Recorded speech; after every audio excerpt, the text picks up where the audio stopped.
வணக்கம். இன்னைக்கு நாம வரலாற்றோட 3 அலகழகு பக்கங்கள புரட்ட போறோம். ஒன்னு பணத்தை பத்தினது, இன்னொன்னு விளையாட்ட பத்தினது, மூணாவது நம்பிக்கைய பத்தினது. பாக்குறதுக்கு சம்பந்தமே இல்லாத மாதிரி தெரியுற இந்த 3 விஷயங்களும், அதாவது உலகத்தோட முதல் நாணயங்கள், முதல் ஒலிம்பிக் போட்டிகள், அப்புறம் ஐரோப்பாவோட முதல் மதமாற்றம், இது 3ம் எப்படி ஆச்சரியமா ஒரே இடத்துல வந்து சந்திக்குதுன்னு தான் பார்க்க போறோம். வாங்க இந்த சுவாரஸ்யமான பயணத்தை ஆரம்பிக்கலாம். சரி, முதல்ல ஒரு சின்ன கேள்வி. உங்க மூளைக்கு ஒரு வேலை.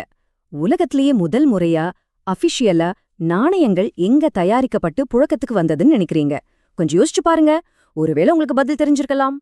ஓகே, இதோ அடுத்த கேள்வி.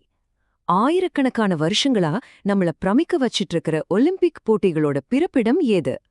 இந்த 2 கேள்விகளுக்கான பதில்தான் இன்னைக்கு நாம போக போற இந்த வரலாற்று பயணத்துக்கான சாவியே. நம்மளோட முதல் கேள்விக்கான பதில் இன்னைக்கு நம்ம துருக்கின்னு சொல்ற இடத்துல இருந்த ஒரு பழங்கால சாம்ராஜ்யம் லிதியா.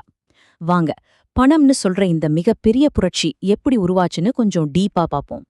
பாருங்க, உலகத்தோட முதல் நாணயங்கள் எலக்ட்ரம் அப்படிங்கிற ஒரு உலோகத்துல செஞ்சாங்க. இது இயற்கையாவே கிடைக்கிற தங்கம் அப்புறம் வெள்ளியோட ஒரு கலவை. இதுக்கு முன்னாடி வரைக்கும் வியாபாரம் பண்ணும்போது ஒவ்வொரு தடவையும் தங்கம் வெள்ளியோட தூய்மையையும் எடையையும் செக் பண்ண வேண்டியிருந்தது. ஆனா லிடியாவோட மன்னர் அலியாட்டிஸ் ஒரு சூப்பர் ஐடியா பண்ணாரு. அந்த உலோகத்துண்டு மேல தன்னோட அரசு முத்திரைய பதிச்சு இந்த நாணயத்தோட மதிப்புக்கும் எடைக்கும் நான் கேரண்டி அப்படின்னு சொன்னாரு. இது ட்ரேடிங் உலகத்துல ஒரு பயங்கரமான ஒரு பெரிய ஸ்டெப் ஃபார்வர்டு. இப்போ இந்த ஸ்லைட்ல பாக்குறது தான் ரொம்ப ரொம்ப முக்கியமான விஷயம். இது வெறும் காசு சம்பந்தப்பட்டது இல்லங்க, இது நவீன பொருளாதாரத்துக்கான ஒரு ப்ளூ பிரிண்ட். அரசாங்கத்தால அங்கீகரிக்கப்பட்ட பணம் வந்ததும் வியாபாரம் வேகமா வளர ஆரம்பிச்சுது. வரிய வசூல் பண்றது ரொம்ப ஈஸியாச்சு. பொருளாதாரம் ஒரு சிஸ்டம்குள்ள வந்தது. இன்னும் சொல்லப்போனா பேங்கிங் சிஸ்டத்துக்கான முதல் விதை இங்கதான் விதைக்கப்பட்டது. சரி, இப்ப நம்ம 2வது கேள்விக்கு வருவோம். பதில் எல்லாருக்கும் தெரிஞ்சதுதான், கிரீஸ்ல இருக்கிற ஒலிம்பியா. ஆனா அந்த காலத்துல போட்டிகள் எப்படி இருந்துச்சு, அதோட தாக்கம் எவ்வளவு பெருசு, வாங்க பார்க்கலாம். நாம பேசிட்டு இருக்கிற இந்த காலகட்டத்துல, அதாவது ஆரம்ப கால கிறிஸ்தவ சகாப்தத்துல, ஒலிம்பிக் போட்டிகள் கிட்டத்தட்ட 200 வருஷத்துக்கும் மேல எந்த தடையும் இல்லாம நடந்துட்டு இருந்துச்சு.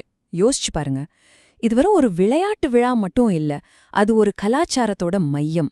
கிரீக்கர்கள் அவங்களோட கேலண்டரையே இந்த ஒலிம்பிக்ஸ் வச்சுதான் கணக்கு போட்டாங்க.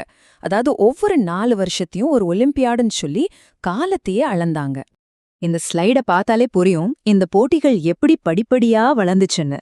ஆரம்பத்துல ஒரே ஒரு ஓட்டப்பந்தயம் தான். ஆனா ஒரே நூற்றாண்டுக்குள்ள டபுள் ஸ்பிரிண்ட், பெண்டத்லான், குத்துச்சண்டை, ஏன் 4 குதிரை பூட்டின தேர் பந்தயம் வரைக்கும் வந்து ஒரு பிரம்மாண்டமான திருவிழாவா மாறிடுச்சு. பென்டத்லான்ங்கிறது அந்த காலத்தோட டெக்காத்லான் மாதிரி. ஓட்டம், நீளம் தாண்டுதல், வட்டு எறிதல், ஈட்டி எறிதல், மல்யுத்தம்னு 5 போட்டிகள். இதுல எல்லாத்துலயும் யார் பெஸ்டா இருக்காங்களோ அவங்க தான் உண்மையான சாம்பியன். இது வெறும் உடல் வலிமையை மட்டும் சோதிக்கல, வேகத்தையும் டெக்னிக்கையும் கூட சோதிச்சது. குத்துச்சண்டை, பேங்க்ரேஷன்னு சொல்ற சண்டை போட்டிகளை பத்தி நம்மால கற்பனை கூட பண்ணி பார்க்க முடியாதுங்க. கடிக்கக்கூடாது, கண்ல குத்தக்கூடாது, இதை தவிர வேற ரூல்ஸே கிடையாது. அப்பப்பா, எவ்ளோ கொடூரமா இருந்திருக்கும். இவ்ளோ கஷ்டப்பட்டு ஜெயிக்கிறவங்களுக்கு பரிசு என்ன தெரியுமா? சும்மா ஒரு ஆலிவலே கிரீடம் தான். ஆனா அதோட கிடைக்கிற மரியாதையும் புகழும் ஒரு ராஜாவையா மிஞ்சிரும். சரி, இந்த கொடூரமான விளையாட்டுக்கும் நம்ம கதைக்கும் என்ன சம்பந்தம்னு கேக்குறீங்களா? இங்கதான் ஒரு முக்கியமான கனெக்ஷன் வருது. இந்த கிரேக்க விளையாட்டு கலாச்சாரம் அப்போஸ்தலனான பவுல் மாதிரியான எழுத்தாளர்களோட மொழியையும் சிந்தனையையும் எவ்வளவு ஆழமா பாதிச்சதுன்னு பாப்போம். இங்கதான் விஷயமே இருக்கு. பவுல் கிரீக்க மக்களுக்கு நல்லா தெரிஞ்ச, அவங்க ரத்தத்துல ஊர்ன இந்த ஸ்போர்ட்ஸ் விஷயங்களை வச்சு அவங்களுக்கு புரியற மாதிரி பேசுறாரு. 2 தீமோத்தேயு 2:5ல விதிகளின்படி போட்டியிடாவிட்டால் யாரும் கிரீடம் சூட முடியாதுன்னு அவர் சொல்லும்போது அங்க இருக்கிற ஒவ்வொருத்தருக்கும் அதோட அர்த்தம் தெளிவா புரிஞ்சுது. அழிஞ்சு போற ஒரு ஆலிவேலை கிரீடத்துக்காகவே இவ்ளோ கஷ்டப்படுறீங்களே, அழிவே இல்லாத ஒரு பரிசுக்காக நீங்க எவ்ளோ ஒழுக்கத்தோட ஓடணும்னு அவர் கேட்டார். இப்போ நம்ம கதையோட 3 நூலும் ஒன்னா சேரப்போற இடத்துக்கு வந்தாச்சு. லிடியா அப்படிங்கிற ஒரு பெண்மணி, வர்த்தகம், விளையாட்டு, கலாச்சாரம், அப்புறம் ஒரு புதிய நம்பிக்கை, இந்த 3 உலகத்தையும் இணைக்கிற ஒரு ஆச்சரியமான நபர் அவங்க. லிடியா சும்மா ஒரு சாதாரண பொண்ணு கிடையாதுங்க. அவங்க ஊதா நிற ஆடைகளை வைக்கிற ஒரு பெரிய பிசினஸ் உமன். அந்த காலத்துல ஊதா கலருங்கிறது ரொம்பவே காஸ்ட்லி. ராஜ பரம்பரைக்கும் பெரிய பணக்காரங்களுக்கு மட்டும்தான் அது. அப்ப பாத்துக்கோங்க, லிடியா எவ்ளோ பெரிய சுதந்திரமான இன்ஃப்ளூயன்ஷியலான ஒரு தொழிலதிபரா இருந்திருப்பாங்கன்னு.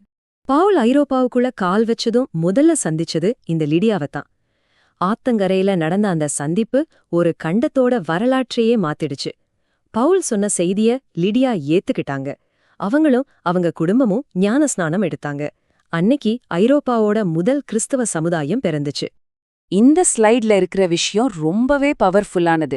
ஐரோப்பாவோட முதல் சர்ச் ஒரு பெரிய பில்டிங்ல ஆரம்பிக்கல. அது லிடியாங்கிற ஒரு பிசினஸ் உமனோட வீட்ல அவங்களுடைய உபசரிப்புலையும் அவங்க கொடுத்த பண உதவியிலும் தான் உருவாச்சு. அவங்க வெறும் ஒரு மதமாற்றம் செஞ்சவங்க மட்டும் இல்ல, ஒரு புதிய இயக்கத்தோட முதல் புரவலர், முதல் பேட்ரான். பல வருஷங்களுக்கு அப்புறமும் பவுல் லிடியா ஆரம்பிச்சு வச்ச அந்த பிலிப்பி திருச்சபையோட தாராள குணத்தை மறக்காம சொல்றாரு. அவரோட பயணங்களுக்கும் ஊழியங்களுக்கும் ஃபண்ட்ஸ் கொடுத்து சப்போர்ட் பண்ண மிஷன் ஸ்பான்சரர் அவங்கதான். பாருங்க, ஒரு தொழில் அதிபரோட மாற்றம் ஒரு கண்டம் முழுக்க பரவப்போற ஒரு இயக்கத்துக்கே அடித்தளமா அமைஞ்சிருக்கு.